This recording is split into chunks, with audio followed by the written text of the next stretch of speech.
बिस्मिल्लाहिर्रहमानिर्रहीम। बेटा अपने आज के इस सेशन में हम आपसे एक इम्पॉर्टेंट थ्योरम जो कि ट्राइंगल से रिलेटेड है डिस्कस करेंगे। कहते हैं कि if in the given correspondence of two triangles, correspondence का मतलब होता है दो ट्राइंगल्स को आपस में कंपैरिजन पे रखना, दो ट्राइंगल्स को आपस में आमने सामने रखकर उनका कंपैरिजन करना। तो कहता है कि अगर हम दो ट्राइंगल्स आपको बताएं, एक ट्राइंगल ए बी सी, एक triangle P Q R of two triangles, दो ट्राइंगल्स को क्रॉसपॉन्डेंस पे रखें। इफ वन साइड, अगर एक side and any two angles, और इस ट्राइंगल के एक साइड और दो angles, any two angles of one triangle are congruent, अगर इस ट्राइंगल की कोई एक साइड लाइक ये वाली साइड दूसरी ट्राइंगल की इसी साइड के बराबर हो, बी सी इक्वल हो क्यू आर के। हमने दो ट्राइंगल्स ले ली, ए बी सी और पी क्यू आर। तो कहते हैं कि अगर एक side, if one side and any two angles, और कोई भी दो एंगल्स, मिसाल के तौर पे उसने कहा कि एक एंगल ये वाला और एक एंगल ये वाला, अगर ये दोनों एंगल सेम हो, राइट, मेजर एंगल ए और मेजर एंगल पी इक्वल हो, और मेजर एंगल बी और मेजर एंगल क्यू ये आपस में इक्वल हो, मेजर एंगल बी और मेजर एंगल क्यू आपस में कॉन्ग्रुएंट हो, ये है मेजर एंगल बी और ये है मेजर एंगल क्यू। वो कहता है कि अगर ये वाला एंगल इस वाले एंगल के इक्वल हो और ये वाला एंगल इस वाले एंगल के इक्वल हो, और इस ट्राइंगल की एक साइड दूसरी ट्राइंगल की उसी साइड के इक्वल हो, of one triangle are congruent to the corresponding side and angles of the other, then the two triangles are congruent. क्या? और बेटा कॉन्ग्रुएंट का मतलब तो आप जानते ही हैं। कॉन्ग्रुएंट का मतलब होता है कि एक ट्राइंगल की 6 चीज़ें, मतलब 3 एंगल्स और 3 साइड्स, दूसरी ट्राइंगल के 3 एंगल्स और 3 साइड के इक्वल हो। कॉन्ग्रुएंट का मतलब होता है एक ट्राइंगल को दूसरी ट्राइंगल के ऊपर रखकर पेस्ट किया जा सकता हो, इन दोनों में कोई साइज़ का, शेप का डिफरेंस ना हो। देखिए हमने इसको रोटेट किया, और रोटेट करने के बाद अगर हम इसको इसके ऊपर ओवरलैप करें तो ये एग्जैक्ट इसके ऊपर ओवरलैप हो जाए, तो हम क्या कहेंगे कि ये दोनों ट्राइंगल्स आपस में क्या हैं, ये दोनों ट्राइंगल्स आपस में कॉन्ग्रुएंट है। कॉन्ग्रुएंट का मतलब एक ट्राइंगल के बिल्कुल पीछे दूसरी ट्राइंगल छुप जाए। तो ऐसी ट्राइंगल्स को क्या कहा जाता है? कॉन्ग्रुएंट ट्राइंगल्स कहा जाता है, जब एक ट्राइंगल के पीछे दूसरी ट्राइंगल छुप सकती हो। यानी इसका मतलब ये हुआ बेटा कि हमें ये प्रूफ करना है कि ट्राइंगल ए बी सी और ट्राइंगल पी क्यू आर आपस में क्या है, कॉन्ग्रुएंट है। और उसके लिए हमें कंडीशंस क्या बताई गई हैं, स्टेटमेंट क्या दी गई है कि ये वाला जो एंगल है, ये एंगल और ये वाला एंगल सेम है, ये वाला एंगल और ये वाला एंगल सेम है, और इस ट्राइंगल की एक साइड, इस ट्राइंगल की एक साइड, इस ट्राइंगल की एक साइड के इक्वल है। तो ऐसी सूरत में जब दो एंगल्स और एक साइड, दो एंगल्स और एक साइड के इक्वल हो जाएं, एक ट्राइंगल की और दूसरी ट्राइंगल की, we have to prove that the triangles are congruent. अब इस बात को प्रूफ करने के लिए कि ट्राइंगल ए बी सी और पी क्यू आर आपस में कॉन्ग्रुएंट हैं, हम एक काम करते हैं, हम एक पॉइंट पी डैश लेते हैं। इस ट्राइंगल पी क्यू आर पर हमने एक पॉइंट इस क्यू पी पे इस तरह से लिया, late consider a point P. हमने फ़र्ज़ किया हमने एक पॉइंट इस लाइन के ऊपर, हमने एक पॉइंट पी डैश लिया, right, call this point P dash. इस पॉइंट को हमने पी डैश कॉल किया, और ये हमारी सपोजिशन है कि जो ए बी साइड है, जो साइड ए का बी से डिस्टेंस है, ये वाला जो डिस्टेंस है वो इक्वल है। वो किसके इक्वल है? वो इक्वल है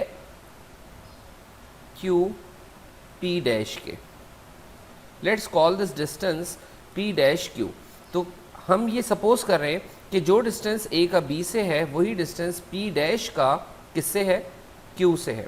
ये हमारी क्या है, सपोजिशन। सपोजिशन में बी रॉन्ग, सपोजिशन में बी करेक्ट। हो सकता है आप में से बहुत सारे बच्चों को ये एतराज़ हो कि ये हमने सपोजिशन शायद गलत की है। तो कोई मसला नहीं है, सपोजिशन गलत भी हो सकती है और सपोजिशन ट्रू भी हो सकती है। तो सपोज करने में क्या हर्ज है कि अगर ए बी और पी डैश क्यू आपस में कॉन्ग्रुएंट है, तो आपको ये एक ट्राइंगल बनती हुई नजर आ रही होगी। कौन सी ट्राइंगल? और ये पी डैश क्यू आर। तो अब हमारी सपोजिशन क्या हो गई बेटा? हमारी सपोजिशन ये हो गई कि ए बी जो है वो इक्वल है पी डैश क्यू के। ये हमारी क्या है, सपोजिशन है, राइट। ए बी और पी डैश क्यू आपस में क्या है, कॉन्ग्रुएंट है, ये हमने सपोज कर लिया। Now triangle A B C और पी क्यू आर, यानी ट्राइंगल ए बी सी इस बड़ी वाली ट्राइंगल को और पी क्यू आर को आपस में क्रॉसपॉन्डेंस पे रखें। ये हमें गिवन है कि मेजर एंगल ए, जो एंगल ए पे बना वही एंगल यहाँ पी पे बना, ये बात हमें गिवन थी। ये बात हमें गिवन थी, जो एंगल यहाँ बी पे बन रहा है वही एंगल यहाँ क्यू पे बन रहा है, ये स्टेटमेंट, ये बात भी हमें गिवन थी। और इसकी रीज़न क्या है, क्योंकि ये बात हमें गिवन थी। लिहाजा ये बात बहुत ऑब्वियस है कि आपको पता होगा कि ट्राइंगल के तीनों एंगल्स का सम हमेशा किसके इक्वल होता है, 180 डिग्री के। यानी थोड़ी सी देर के लिए अगर मैं आपको समझाने के लिए मेजर एंगल ए पर x लिख दूं और ये एंगल y है, तो ये वाला एंगल भी क्या होगा, x होगा, और ये वाला एंगल भी क्या होगा, y। तो तीसरा एंगल कैसे निकालोगे, तीसरा एंगल निकालने के लिए 180 डिग्री में से दोनों एंगल्स को माइनस कर दोगे, -x -y। तो यहाँ जो तीसरा एंगल बनेगा, तीसरा एंगल से मतलब क्यू आर पी, क्यू से चले आर पर आए, आर से घूमे पी पर चले गए, और ये पूरा एंगल जो बन रहा है, ये वाला जो एंगल हमें नज़र आ रहा है, ये जो एंगल बनेगा वो किसकी इक्वल होगा, ये एंगल भी 180 -x -y होगा, -x -y। रीज़न ये है क्योंकि ट्राइंगल के तीनों एंगल्स का सम हमेशा क्या होता है, 180 डिग्री होता है। तो हम कह सकते हैं कि जो एंगल सी पे बनेगा, जो एंगल यहाँ किस पे बनेगा, सी पे बनेगा, वही एंगल यहाँ किस पे बनेगा, वही एंगल पूरा यहाँ पर आर पे बनेगा। तो ये पॉइंट नंबर 2 समझ में आ गया होगा कि मेजर एंगल सी और मेजर एंगल आर आपस में क्या है, कॉन्ग्रुएंट है। सम ऑफ, और इसकी रीज़न है sum of 3 angles is equal to 180 degree. मैंने आपको बताया तीसरा एंगल कैसे निकाला गया, 180 डिग्री में से दोनों एंगल्स को लेस करके, सब्ट्रैक्ट करके। तो बस अब ये याद रखना है आपने कि जो एंगल यहाँ सी पे बन रहा है वही एंगल यहाँ किस पे बन रहा है, आर पे बन रहा है। ए बी, फ़र्ज़ किया कि पी क्यू के बराबर नहीं है, फ़र्ज़ कर लिया हमने कि ए बी बराबर नहीं है, किसके बराबर नहीं है, पी क्यू के बराबर नहीं है। ओके, सपोज करने में क्या हर्ज है, सपोज तो कर लें। आपने ये भी तो सपोज किया था कि A B P dash Q के बराबर है। तो अगर A B P dash Q के बराबर है, अगर A B P dash Q के बराबर है, तो हम सपोज कर रहे हैं कि ए बी बराबर नहीं है, किसके बराबर नहीं है, पी क्यू के, बल्कि ए बी इक्वल है पी डैश क्यू के। तो अगर ए बी पी क्यू के बराबर नहीं है तो take a point P dash on, ये हम पहले ही एक पॉइंट पी डैश ले चुके हैं, सच दैट, और हमने क्या कहा था, हमने कहा था कि A B P dash Q के इक्वल है। हमने ये वाला जो रेड वाला मार्क आपको नज़र आ रहा है, रेड लाइन जो नज़र आ रही है, हमने फ़र्ज़ किया कि ए बी इक्वल है, कॉन्ग्रुएंट है, किसके कॉन्ग्रुएंट है, पी डैश क्यू के। ठीक है जी। ट्राइंगल ए बी सी और triangle P dash Q R, इन दो ट्राइंगल्स को आपस में रखें क्रॉसपॉन्डेंस पे, ए बी सी को और पी डैश क्यू आर। ये दोनों ट्राइंगल्स मैं आपको यहाँ हाईलाइट करके दिखा देता हूँ ताकि आपको ज़रा विजुअलाइज करने में आसानी रहे। ये दो ट्राइंगल्स मैं आपस में रखता हूँ क्रॉसपॉन्डेंस पे, सेम कलर मैंने हाईलाइट कर दिया है ताकि बात समझ में आ जाए।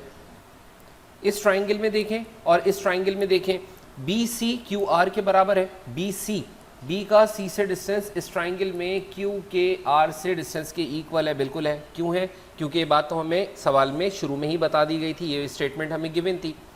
जो एंगल यहाँ बी पे बन रहा है वही एंगल वहाँ क्यू पे बन रहा है, बिल्कुल सही बात है, क्योंकि ये बात भी हमें गिवन थी। A B P dash Q के इक्वल है, A B P dash Q के इक्वल है। तो सर ये तो हमारी सपोजिशन नहीं थी, हमने फ़र्ज़ नहीं किया था कि ए बी जो है वो पी डैश क्यू के इक्वल है। ये बात हमने पहले ही सपोज की हुई थी कि ए बी कॉन्ग्रुएंट है किसके, पी डैश क्यू के। एक ट्राइंगल में दो चीज़ें, B C Q R, measure angle B और major angle Q, side A B और side P dash Q, side side के इक्वल, एंगल एंगल के इक्वल, और फिर ये वाली साइड के इक्वल। तो कहीं अगर ऐसा होता है कि साइड साइड के इक्वल हो जाए, एंगल एंगल के इक्वल हो जाए और फिर साइड साइड के इक्वल हो जाए, तो ये दोनों ट्राइंगल्स आपस में क्या हो जाती हैं बेटा, कॉन्ग्रुएंट हो जाती हैं। तो we can say that triangle A B C and triangle P dash Q R आपस में क्या होंगी, कॉन्ग्रुएंट होंगी। किस पोस्टुलेट के तहत, साइड एंगल साइड पोस्टुलेट के तहत, साइड एंगल साइड पोस्टुलेट के तहत ये दोनों ट्राइंगल्स आपस में क्या होंगी, कॉन्ग्रुएंट होंगी। तो कॉन्ग्रुएंट होने का मतलब क्या हुआ, कॉन्ग्रुएंट होने का मतलब ये हुआ कि एक ट्राइंगल को दूसरी ट्राइंगल के ऊपर रख के पेस्ट किया जा सकता है। मैंने कॉन्ग्रुएंसी की डेफिनेशन दी थी, अभी आपको बताया था कि जब दो ट्राइंगल्स आपस में कॉन्ग्रुएंट होती हैं तो एक ट्राइंगल को दूसरी ट्राइंगल के ऊपर रख कर पेस्ट किया जा सकता है। लेकिन अगर किसी भी ट्राइंगल में थोड़ा सा भी फ़र्क है तो क्या एक ट्राइंगल दूसरी ट्राइंगल के कॉन्ग्रुएंट होगी, नहीं होगी, है ना। एक ट्राइंगल दूसरी ट्राइंगल के कॉन्ग्रुएंट होने का मतलब क्या है कि एक ट्राइंगल मुकम्मल तौर पे दूसरी ट्राइंगल के ऊपर रखकर ओवरलैप हो जाती हो, ओवरलैप की जा सकती हो। तो साइड एंगल साइड पॉस्टुलेट के तहत ए बी सी और पी डैश क्यू आर आपस में अगर कॉन्ग्रुएंट है तो इसका मतलब ये हुआ कि जो एंगल यहाँ पर सी पे बनेगा, जो एंगल यहाँ पर बनेगा, वही एंगल कहाँ बनना चाहिए, यहाँ पर। लेकिन ऐसा हो तो नहीं रहा। अगर यहाँ पर ये वाला एंगल है तो हम ये कहेंगे कि ये वाला एंगल लॉजिकली यहाँ बनना चाहिए, राइट। ये वाला एंगल इस वाले एंगल के इक्वल होना चाहिए। लेकिन अभी आप कुछ देर पहले कहकर आ रहे हैं कि ये वाला जो एंगल है ये इस एंगल के इक्वल है। हाउ इज़ इट पॉसिबल, ये कैसे मुमकिन है कि एक ही वक्त में ये वाला एंगल इसके बराबर भी हो। जस्ट ट्राई टू अंडरस्टैंड, एक ही वक्त में ये वाला एंगल इस वाले एंगल के इक्वल भी हो और फिर यही वाला एंगल इस पूरे एंगल के इक्वल भी हो। इस तो आप ये देख रहे हैं कुछ एरिया लेफ्ट हो रहा है ना, कुछ एरिया छूट रहा है ना। ये तो मुमकिन ही नहीं है कि एक वक्त में ये वाला एंगल इसके इक्वल भी हो और उसी वक्त में ये वाला एंगल इसके इक्वल भी हो। हाउ इज इट पॉसिबल, ऐसा कैसे मुमकिन है कि एक एंगल दो डिफरेंट वैल्यूज़ के बराबर हो। ये मुमकिन नहीं है। ये सिर्फ एक सूरत में मुमकिन है कि आप पॉइंट P को इतना लिफ्ट करें, इतना ऊपर उठाएं, इस आर्म को इतना ऊपर उठाया जाए कि पॉइंट P उठकर इस पॉइंट P को इतना लिफ्ट किया जाए, इतना उठाया जाए कि पॉइंट P डैश उठकर P के ऊपर क्या हो जाए, ओवरलैप हो जाए। तो अगर पॉइंट P डैश को आपने इतना लिफ्ट किया, इतना उठाया, तो ये पूरा आर्म लिफ्ट होगा, ये पूरा आर्म उठेगा। तो आपको ये समझ में आ गया होगा कि ए बी सी और P डैश क्यू आर आपस में साइड एंगल साइड पॉस्टुलेट के तहत कॉन्ग्रुएंट हुए और मेजर एंगल C, जो एंगल यहाँ C पे बन रहा है, मेजर एंगल C ये इक्वल आ रहा है, कॉन्ग्रुएंट आ रहा है by congruence major angle Q R P dash, Q R P dash, ठीक है। लेकिन आपने यहाँ पॉइंट नंबर 2 में ये प्रूफ किया था कि मेजर एंगल C किसके कॉन्ग्रुएंट है, मेजर एंगल C किसके कॉन्ग्रुएंट है, मेजर एंगल R। R से मुराद क्या थी यहाँ पर, वहाँ R का मतलब था Q R P, Q R P के, राइट। तो इसका मतलब ये कि मेजर एंगल C इसके बराबर भी है, मेजर एंगल C इस एंगल के बराबर भी है और इस पूरे एंगल के बराबर भी है। तो ये दिस इज़ पॉसिबल ओनली, ये सिर्फ एक सूरत में मुमकिन है, ये सिर्फ एक सूरत में पॉसिबल है। कब पॉसिबल है कि P dash and P coincide, कि आप P डैश को इतना लिफ्ट करें, इतना ऊपर उठाएं कि वो जाकर P के ऊपर कोइंसाइड हो जाए, मिल जाए। ये दोनों टेक्निकली एक ही पॉइंट को अगर रिप्रेजेंट कर रहे होंगे तो सिर्फ उस सूरत में ऐसा हो सकता है कि ये वाला एंगल इसके बराबर भी हो, इसके बराबर भी हो। तो ये दोनों स्टेटमेंट सिर्फ एक सूरत में मुमकिन है, this is possible if and only if, जब P और P डैश आपस में क्या हो जाएंगे, कोइंसाइड हो जाएंगे। तो अब P डैश R और P R आपस में इक्वल हो जाएं, यानी आपने P डैश को वापस लिफ्ट किया, ऊपर उठाया, इस तरह से उठाया कि अब P R कहें या P डैश R कहें, दोनों का मतलब एक ही माना जाएगा। लिहाजा A B कॉन्ग्रुएंट हो जाएगा किसके, P Q के या P डैश Q के, S P and P dash coincide. अब देखें इस ट्राइंगल ए बी सी में और इस ट्राइंगल पी क्यू आर में, बी सी साइड B का C से डिस्टेंस, B का C से डिस्टेंस किसके इक्वल है, बी सी डिस्टेंस इक्वल है क्यू आर डिस्टेंस के, which is given. Major angle B और मेजर एंगल Q आपस में इक्वल है, मेजर एंगल B और मेजर एंगल Q आपस में इक्वल है और साइड ए बी किसके इक्वल है, साइड पी क्यू के। जब दो साइड्स और दरमियानी एंगल दूसरी ट्राइंगल के दो साइड्स और दरमियानी एंगल के इक्वल हो जाए तो ये दोनों ट्राइंगल्स आपस में क्या होती हैं, कॉन्ग्रुएंट होती हैं। Side is congruent to side, angle is congruent to angle and side is congruent to side. तो both triangles are considered as the congruent triangles according to side angle side postulate. और हमें यही proof करना था कि according to side angle side postulate दोनों triangles आपस में क्या होंगी, कॉन्ग्रुएंट होंगी। मिलते हैं किसी नए थ्योरम में किसी नए कंसेप्ट के साथ। Thank you very much. अल्लाह हाफ़िज़।